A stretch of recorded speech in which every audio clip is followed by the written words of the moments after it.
What's up, everybody? Welcome to my channel. You too can be great. Today we're going to talk about a couple things. Some tea that just came out that I want to let y'all know what's going on.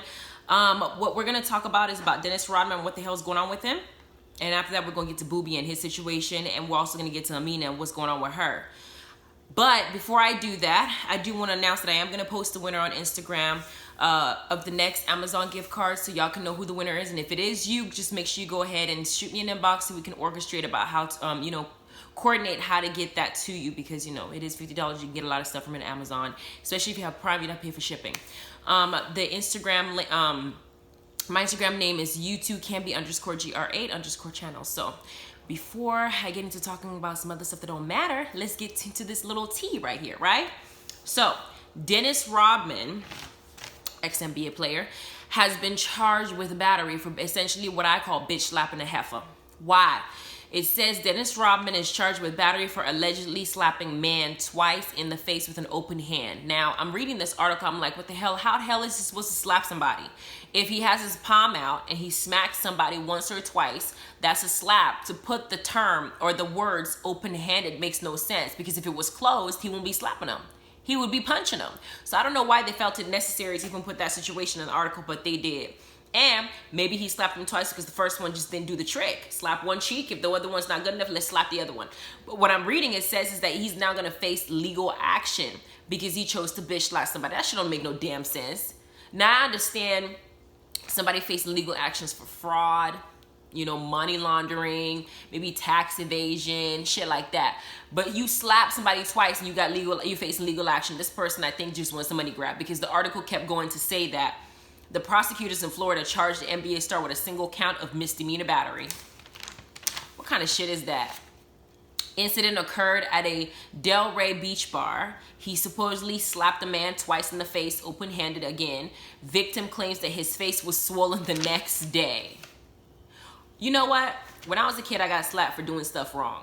I got slapped by my parents as a penalty for doing, when you get beatings and stuff like that as a kid, when you do something wrong, or when you do something extra crazy like shoplifting or something like that, you get beat when you get home to teach you a lesson.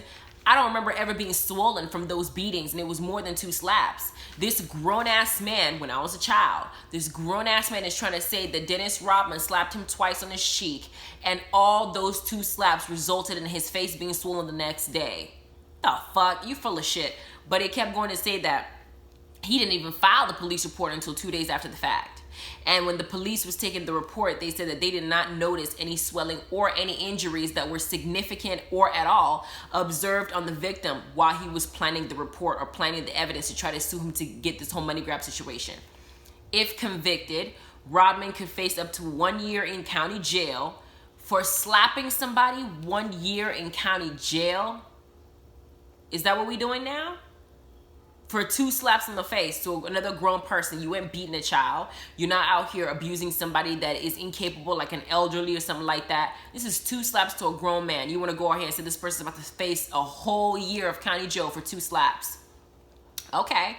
And it says 12 months of probation and a $1,000 fine. I don't know how to react to this situation, honestly. I don't know if I should laugh because it sounds so extreme, or I don't know if I should feel bad because Rodman is going through yet another legal situation, because from what I understand, he's had several run-ins with the law. He's had a DUI. He's had a bunch of other stuff this is not his first run-in. It says that he was arrested for DUI in 2018, and he had a hit-and-run auto collision in 2016. So I understand that he's been getting in trouble with the law. Now, the auto collision absolutely deserves penalty. The DUI, you absolutely deserve penalty because you are now driving under the influence. You putting somebody else's life in danger. But when you talking about bitch slapping somebody, because that's what he did. He bitch slaps another grown-ass man, and you're sitting here talking about he's going to face legal action for doing that. This is just a money grab to me. That's what it is. I feel like it's a money grab. You can go and you can complain and say, hey, this person put his hands on me. I don't feel like it's right. I want some kind of justice for that line being crossed. But then you didn't file a police report until 2 days after the fact, which tells me that you went home. Somebody told you who Dennis Rodman really is. Somebody explained to you his history as it pertains to his financial status. Then you go to the police station and say your face was swollen the next day. You didn't think it was swollen until 2 days later. You didn't have the guts to go in and complain until after you already had conversations with multiple people and they told you that you can get money out of this. Now you want to go ahead and make this whole situation. You wasting the legal system at this point, and you're stupid, and you might need to get slapped again. That's how I feel. The next topic conversation is, there was an article I saw that was talking about Boobie. Y'all remember Boobie with his fine self and loving hip hop? Boobie, Keisha Cole's ex-husband, former basketball player, professional. Apparently he had gone through a period of depression. The article wasn't clear whether the depression was due to his lack of basketball career, his lack of musical career, maybe the termination of his marriage to fine ass Keisha Cole, maybe the breakdown of everything in his life. Maybe the depression was due to that. But it discussed in extent his relationship with Brooke on Love and Hip Hop and outside of Love and Hip Hop. And what he said was that he and Brooke had a relationship prior to him marrying Keisha Cole. When he married Keisha Cole, he deaded that relationship, maybe because he thought it was inappropriate. Maybe he thought, Keisha was not okay with it. I don't know what the situation was, what the reason behind it was, but he basically lost touch with her. And then when him and Keisha Cole then broke up, or were on their way to getting a divorce right before they got in Love and Hip Hop, he reconnected with her. And the thing that got me is, I know that a lot of Love and Hip Hop reality show nowadays is staged as hell. You can tell it's staged. It's done horribly. Mona needs to just up her game with some of the seasons that she does, especially Hollywood. And they said in the article that Boobie was aware that Brooke wanted to use him to make Marcus jealous. Y'all remember Marcus, right? Fine ass Marcus, but he always was fucking around, sleeping with some girl, making Brooke feel bad because she didn't want to give her the poon. He basically guilted her, saying that if he wants to know that she needs to prove his love to him, basically by insinuating that she needs to give up some ass, because the celibacy thing is not gonna work if he's trying to marry somebody without having to taste a little bit of it. And Brooke ended up giving it up after he supposedly got some girl pregnant last season. But initially, when it first started, when Keisha was still on the season, they had planned for Boobie to help Brooke make Marcus jealous on purpose. However, he ended up growing feelings for her, not realizing that he was going to end up losing her anyway. So the article talks about him being depressed about the situation and discussing more about what the Brooke situation between him and her was.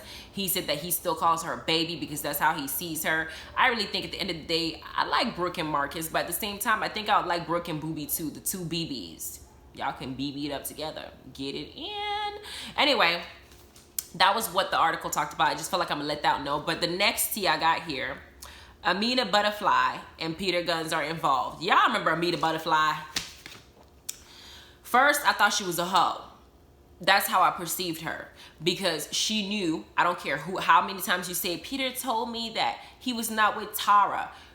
You have to be dumb. The man has 3 kids with her. He was still sleeping in her house, and even after your wedding, he still went back to hop in the bed with her. You cannot tell me that you were that delusional that you didn't know that that man was still fucking with her when you got with him. What you should say is, I didn't know I was gonna fall for him, and when I did, I thought he would pick me instead of Tara. So I was willing to stay in that relationship and give him an ultimatum on his own timeline. So you started the relationship horribly, till it ended horribly. We saw her on marriage boot camp looking like a hot ass mess, looking dumb. When Peter basically is calling Tara, making her look stupid. Tara came in the show. He proclaimed his love for Tara. They ended up giving each other rings, even though they've been fucking the whole time they were there. We saw him give her say that she wanted a divorce because he wanted to go and try to work things out with Tara. We see Tara kind of playing both fence. First she wants Peter, but I think that she wants Peter to break up with Amina for her so she can now prove that Peter wants her, but she doesn't really want Peter because she knows how stupid it will make her look on TV, that she keeps going back to this man that has zero respect for women. That Amina Buddafly. So Amina moved on. There was a whole IG live thing that Peter did, that he had gone to, I guess, LA or whatever to visit Amina and his kids, or to see his kids that he had when he got 2 girls with her. And while he was there, she was dating some dude named M. West or whatever. And according to Peter in that IG live, Amina was walking around the house knowing that she got a dude with his booty ass shorts, kind of testing him to see if he was trying to want her again. I bet you if he even tried, he would have tapped that ass and she would have let him, because she said in marriage boot camp, I just got to learn how to say no. I think that Peter got some magic stick. He got some magic dick or something, but she's always on it. She never tells that man no, and neither does Tara and every other girl that he fucks. So he must know what the hell he's doing. His skills must be on point. I'm almost like wanting to find out what the hell. I just want to be a fly on the wall just to see what he's doing to these women's vaginas for them to be acting so stupid on national television. But anyway, she started dating somebody else named M. West. And he actually got on the live, and Peter had already gone to New York and was like, you didn't keep that same energy, you did it. He just basically seemed like a jealous person now that Amina has moved on, because let's be real, he doesn't want Amina to completely leave him if Tara is not going to go back with him. He always wants to keep one of them hanging on. That's just the role he's played, and that's the role that they've allowed him to play this whole time. But she feigned that she was moving on, and it seems like one of the things that she got with the dude is based on music. They connected based on music, just like her and Peter connected with music. And they had made a song together called Drinks on Me. It says featuring Fresh. And it says the official video was removed from Vimeo because it was, I guess it got caught up saying for infringing on copyright claims by M. West Music Publishing. And so you got Peter and Amina commenting, talking about how M. West infringed, you know, doing the whole copyright situation, the video being taken down, that was some bitch shit.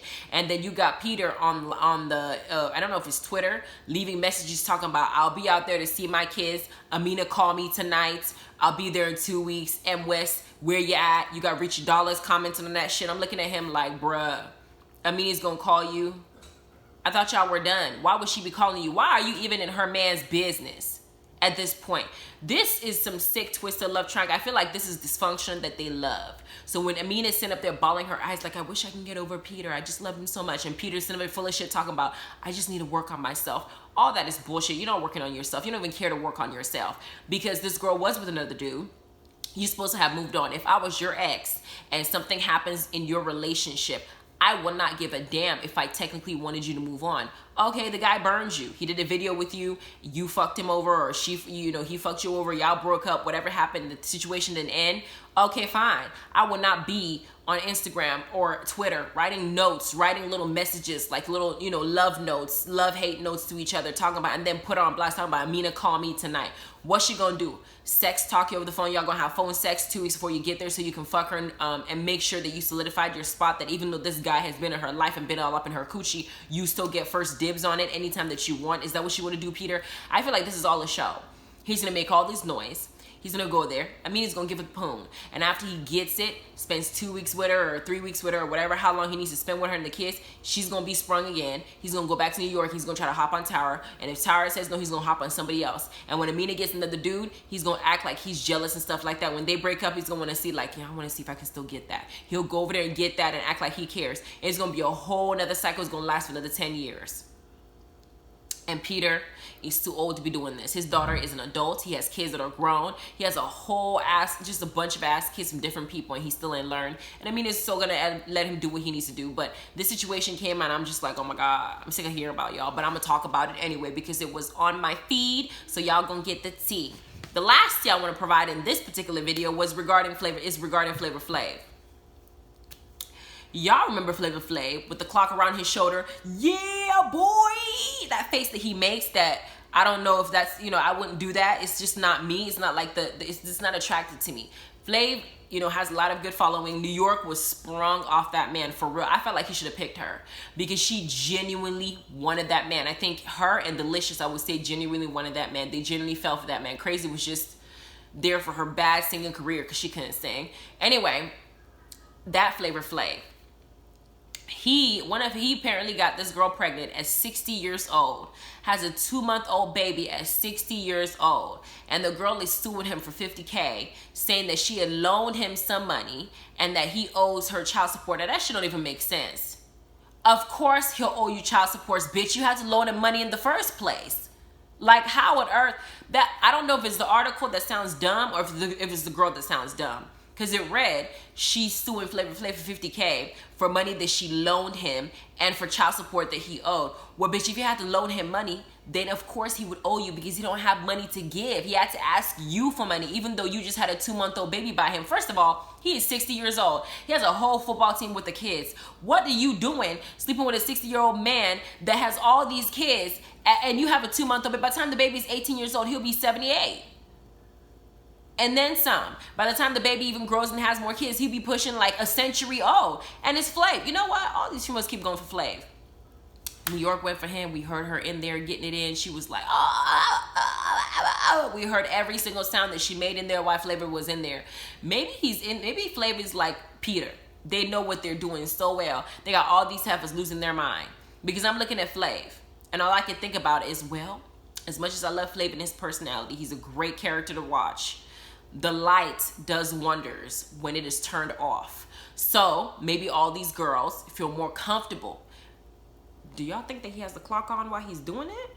Maybe he says, yeah, boy, you know, at the moment of, you know, joy when he's about, I don't know. I'm being stupid, honestly, at this point. All I know is this too much situation with Flav. I just think, man, oh, God, I don't know what to even say. But anyway, leave your comments below. Let me know what you think about this Dennis Rodman situation and him having to deal with the having to go to county jail for a year, being on 12 months of probation for slapping somebody twice in the face, a grown man twice in the face like that. I think that's a bit steep. For 2 slaps, it makes me wonder what the hell the guy did to get the first slap, that he deserved the second one after that. Didn't you learn after the first slap? That's what I'm thinking. Not, can I send him to jail? Some people just talk to them much and maybe they need to be slapped. I don't know Dennis Rodman history. I don't know the gist of it or what happened. I wasn't there.